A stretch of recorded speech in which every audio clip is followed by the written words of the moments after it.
সংস্কার ইস্যুতে রাজনৈতিক দলগুলোর মধ্যে যত দ্রুত ঐক্যমত্য হবে তত দ্রুত কাজ করতে পারবে নির্বাচন কমিশন।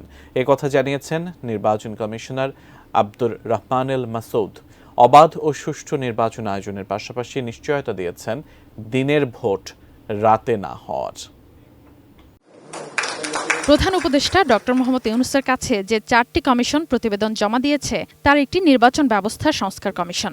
150টার মতো আমাদের অবাধ, সুষ্ঠু ও গ্রহণযোগ্য নির্বাচনের স্বার্থে 16টি বিষয়ে 150 সুপারিশ করেছে এই কমিশন। প্রতিবেদন প্রকাশের পরদিন বৃহস্পতিবার নির্বাচন ভবনে সাংবাদিকদের সাথে নিয়ে কথা বলেন নির্বাচন কমিশনার আব্দুর রহমানুল মাসুদ। জেনেক্সে শিফট করো, লাইফকে লিফট করো। কি আসতেছে সেটা যখন আসবে তখন হয়তো চিন্তা করার থাকবে। বলেন, দলগুলো ঐকমত্যে পৌঁছালে নির্বাচন ব্যবস্থা সংস্কার কমিশনের প্রতিবেদন বিশ্লেষণ করবে ইসি। যাতে যখন এটা কনসেনসাসে আসবে তখন আমরা বিবেচনা করব। বিষয়টা কিন্তু মূলত সরকারের বিষয় এখন, অথবা পলিটিক্যাল পার্টি, জনগণের বিষয়। যত দ্রুত আসবে ততই প্রস্তুতি, সহজ কথা এটা, যত দ্রুত আসবে ততই আমাদের জন্য সহজ হবে। অবাধ, সুষ্ঠু ও গ্রহণযোগ্য নির্বাচনে দলগুলোর সহায়ক ভূমিকা আশা করেন তিনি।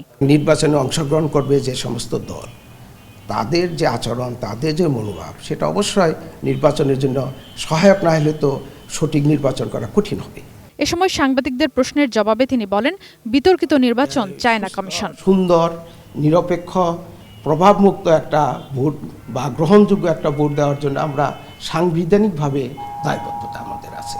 কাজে আমরা আমাদের দায়িত্ব, আমাদের একটা আমানত, রাতের ভোটের আমরা কল্পনা করতে পারি না। এদিকে খুলনায় এক কর্মশালায় নির্বাচন কমিশনার অবসরপ্রাপ্ত ব্রিগেডিয়ার জেনারেল আবুল ফজল মোহাম্মদ সানাউল্লাহ বলেন, মানুষের ভোটাধিকার নিশ্চিতে কাজ করছে কমিশন।